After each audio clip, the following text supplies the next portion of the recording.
வணக்கம் நண்பர்களே, இன்னைக்கு நம்ம வீடியோல எதை பத்தி பார்க்க போறோம் அப்படின்னா,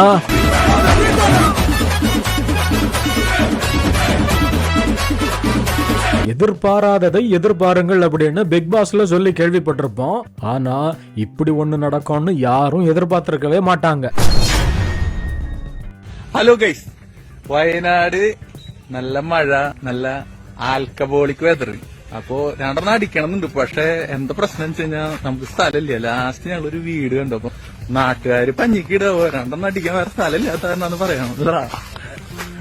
ഗൈസ്, പുതിയ പണി തീരാത്തൊരു വീട് കണ്ടോ, നോക്കി നോക്കാം. ഉള്ളിലാകെ ഉണ്ടാവോ? ചേട്ടാ, രണ്ടെണ്ണം അടിക്കാൻ വരണ്ടേ ചേട്ടാ? ഉണ്ടോ ചേട്ടാ? ചേട്ടാ ചേ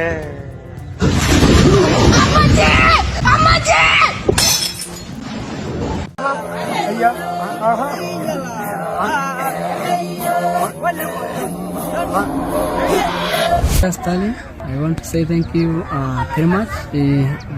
I have my friend here. We come from in your country because in your country here free vacation, free bus, free money, so free food. So I want to say thank you so much. இவனுங்க பண்றது கீழ்த்தரமான அரசியல் அப்படிங்கிறது உலகம் அறிஞ்ச விஷயம் தான். ஆனா இந்த அளவுக்கு கீழ்த்தரமா அரசியல் பண்ணுவானுங்கன்னு யாரும் எதிர்பார்த்திருக்கவே மாட்டாங்க.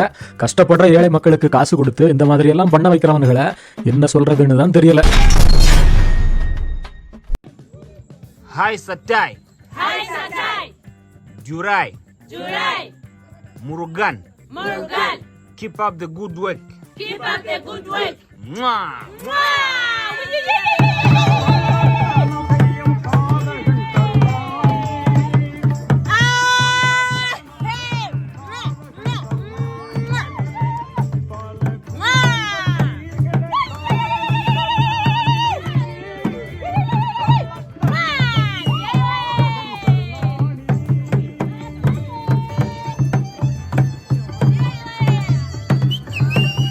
சீமான் அண்ணாச்சி ஒரு கையில தமிழ் உணர்வு, இன்னொரு கையில கள்ளுக்குவலன்னு புது ஸ்டைல்ல தேசியவாதம் பண்றாராம்.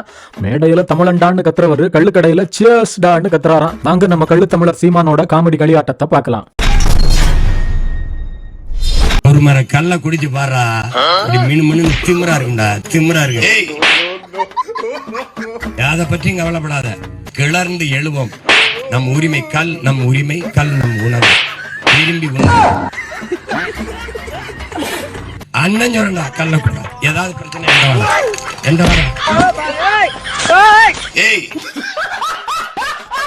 ஒரே கேள்விதான்டா, கல்ல குடிச்சு செத்தமே ஒருத்தனை சொல்றான். நாங்க போயிடறோம். ஏய், என்னை வெள்ள விட்டு நான் பயன்படுத்தி காட்டுறேன். என்னென்ன வேலை செய்யணும் பாரு. ஒரு ஓட்டை போட்டு விட்டு அண்ட முழுக்க கனவு. ஒன்னே ஒரு ஓட்டை போட்டு விட்டு மீதியை நான் மாத்தினேன். அடுத்ததா பார்க்க போறது பிஜேபியோட மத அரசியல் மேஜிக் ஷோ தான். முருகன் மாநாடுன்னு பெயர் வச்சு ஒரு பக்கம் வேல் வச்சு ஆட்டம் போடுறாங்க, மறுபக்கம் வாக்கு வேட்டைக்கு கோயில் கோயிலா அலையறானுங்க. தமிழ்நாட்டுக்கு முருக பக்தியை வச்சு வடக்கத்திய அரசியல் கணக்கு போடுற இந்த காமெடி கூத்து வாழ்க வாழ்க வாக்கு வங்கின்னு முடியுது. வாங்க இந்த முருகன் மாநாட்டை குறிச்சு முருகனே என்ன சொல்றாருன்னு கேட்போம். அப்பனே முருகா, உனக்காக நாங்க ஒரு மாநாட்டையே நடத்துறோம். இந்த மாநாட்டை நல்லபடியா முடிச்சு எங்க கூடயே நின்னு அருள் கொடு அப்பனே, அருள்படை வீடு கொண்ட வேலனே. டேய், யாரா நீங்களாம்? எதுக்குடா இப்ப திடீர்னு என்கிட்ட வரீங்க? என்ன முருகா இப்படி சொல்லிட்ட?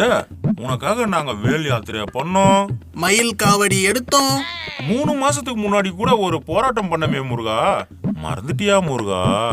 நிறுத்துடா சங்கி. அத மட்டும் இல்லடா, நான் எதையுமே மறக்கல. பீகார்லயும் உத்தரப்பிரதேசம்லயும் ராமரை வச்சு கலவரம் பண்ணி மக்களை ஏமாத்துனீங்க. அதுவும் உத்தரப்பிரதேசம் MP எலெக்ஷன்ல தோத்து உடனே ராமரைய கழட்டி விட்டு ஜெய் ஜெகநாத்னு கோஷம் போட்டீங்களேடா, எப்படா மறக்க முடியும்?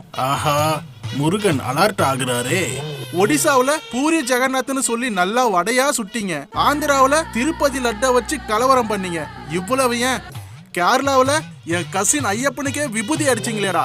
என்ன நம்ம மொத்த வரலாறையும் கரெக்டா சொல்றாரு முருகரு. இப்படி ஒவ்வொரு மாநிலத்துக்கும் ஒவ்வொரு கடவுளை தேர்ந்தெடுத்து மத கலவரம் மூட்டி விட்டு அதுல அரசியல் பொழப்ப ஓட்டுற சங்கிங்க நீங்க. உங்களுக்கு தமிழ்நாட்டுல நான் தான் கிடைச்சனா? இதெல்லாம் எப்படி முருகா உனக்கு தெரியும்? டேய், நான் கடவுள்டா, எனக்கு எல்லாமே தெரியும். ஆனா ஒண்ணு மட்டும் சொல்றேன் கேட்டுக்கோ, வட மாநிலம் மாதிரி என் தமிழ் மக்கள் கிட்ட மத அரசியலும் பண்ண முடியாது, இந்து முஸ்லிம்னு கலவரமும் பண்ண முடியாது. உங்க தாமரை அதுல கூட மலராது. ஓடுங்கடா சங்கிங்களா, இல்ல வேலை எடுத்து வாயிலேயே சொருகிடுவேன். ஓடுங்கடா. பள்ளி என்பது பாடம் மட்டுமல்ல, அன்பு, பரிவு, சமத்துவம் ஆகியவற்றை கற்பிக்கும் புனித இடம் அப்படிங்கறத இந்த காட்சி உணர்த்துது. வாங்க இந்த அற்புதமான முன்மாதிரியை பாராட்டி கேரளாவோட இந்த அன்பு விருந்தை கொண்டாடுவோம். கேரளா ஸ்கூல்லையே ரொம்ப பிடிச்சது இதுதான். இது ஒரு கவர்மெண்ட் ஸ்கூலு. வாங்க உங்களுக்கு காட்டுறேன் என்னன்னு. இது வேற ஒன்றும் இல்லைங்க, இது மதிய உணவு திட்டம் தான். இங்கே நின்று சாப்பாடு பரிமாற எல்லாருமே வந்துட்டு ஸ்கூல் டீச்சர்ஸ். பெல்ல அடிச்ச உடனே ஸ்டூடெண்ட் வராங்களோ இல்லையோ டீச்சர்ஸ் எல்லாம் வந்து நின்றுட்டு சாப்பாடு அழகா பரிமாறுவாங்க. இங்க இருக்கிற டேபிள்ஸா இருக்கட்டும், சேர்ஸா இருக்கட்டும், பசங்க உட்காந்து சாப்பிட்றதா இருக்கட்டும், பசங்க வாஷ் பண்ற இடமா இருக்கட்டும், எல்லாமே எனக்கு ரொம்ப பிடிச்சிருந்துச்சு. எனக்கு அதனால ஷேர் பண்ணணும்னு தோணுச்சு. நாட் ஓன்லி ஸ்டூடெண்ட்ஸ், டீச்சர்ஸுமே வந்து வீட்டுல இருந்து பிளேட்டு எல்லாமே கொண்டு வந்து இங்க வந்து தான் சாப்பிட்டுக்கிட்டு இருக்காங்க. ஸ்டூடெண்ட்ஸ் ஈக்குவலா இருந்து எவ்வளோ நல்ல விஷயத்த ஒரு சின்ன இதுல ஷேர் பண்றாங்க பார்த்து. எனக்கு இந்த விஷயம் ரொம்ப பிடிச்சதுனால நானுமே இங்கே வந்து சாப்பிட்டுக்கிட்டு இருக்கேன். இந்த விஷயத்த உங்களோட ஷேர் பண்ணணும்னு தோணுச்சு. முடிஞ்ச அளவு நீங்களும் இதை ஷேர் பண்ணுங்க. Thank you all. தமிழ்நாட்டுல சங்கிகள் அப்படின்னாலே மூத்திர சந்துக்குள்ள குனிய வச்சு குத்துன்னு குத்துவாங்க. அதே மாதிரி இப்போ ஒரு முக்கியமான சங்கி செம்மையா வாங்கியிருக்கு, அதை பாருங்க. லேலியா என்று சொல்லி இந்து சமய அறநிலையத்துறை அமைச்சர் கொண்டு போய் எல்லா கிறிஸ்தவர்களுடைய நிகழ்ச்சிகளை கலந்து கொள்கின்றாரே, அது அரசியல் இல்லையா? மோடி போப்பாண்டவரை கட்டி பிடிச்சாரே, அது அரசியல் இல்லையா? மோடி இங்க இருக்கிற வளைகுடா நாடுகள்ல போய் பட்டுன்னு கட்டி பிடிச்சு அல்லாஹ் அக்பர் சொல்றாரு, அதெல்லாம் என்ன அரசியல்? அது என்ன அரசியல்?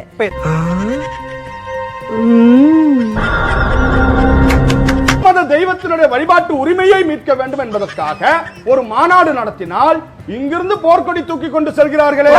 கேள்வி, இந்துக்களுக்காக இந்துக்களை காப்பாற்ற இந்தியாவில் என்ன பண்ணீங்க? ஒரு 5 சொல்லுங்க சார். அதாவது இந்துக்களை பாதுகாக்க என்று சொன்னால் வெறும் கோயிலை கட்டி பாதுகாக்க. நீங்க கேள்வி கேட்டீங்க, அவர் பதில் சொல்றாரு. மக்களை மேல தூக்கி விடுறதுக்கு என்ன பண்ணீங்க? பேசுங்க. சொல்றேன், மக்களுக்காக சொல்றேன். இந்துக்கள் என்று சொன்னால் இந்து அடையாளங்களோடு இந்து வழிபாடுகளோடு வாழக்கூடியவர்கள் தான் இந்துக்கள்.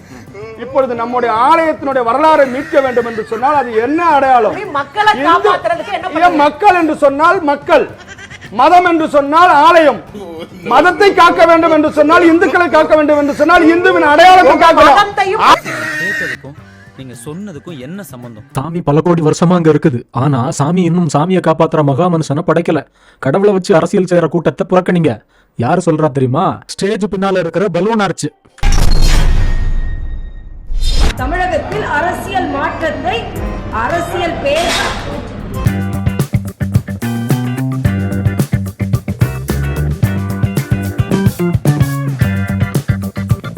இந்த முருகன் மாநாடு அரசியல் மாநாடு அல்ல, அரசியல் பேச போவதும் அல்ல.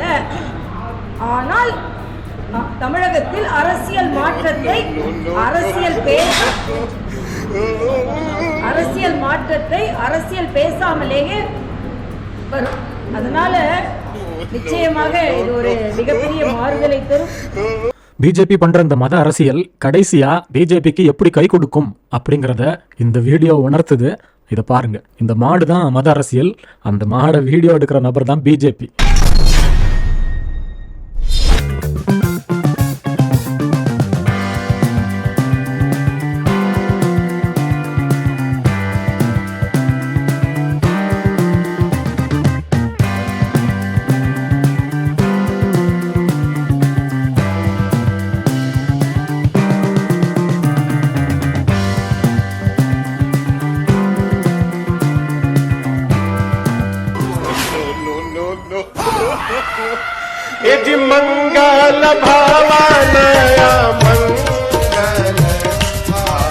அரசாங்கம் ஒரு நல்ல விஷயம் பண்ணும்போது அதை பாராட்டலைன்னா கூட பரவாயில்ல. ஆனா இப்படி அவதூறு பரப்புற சங்கி பயல்களை என்ன சொல்றது?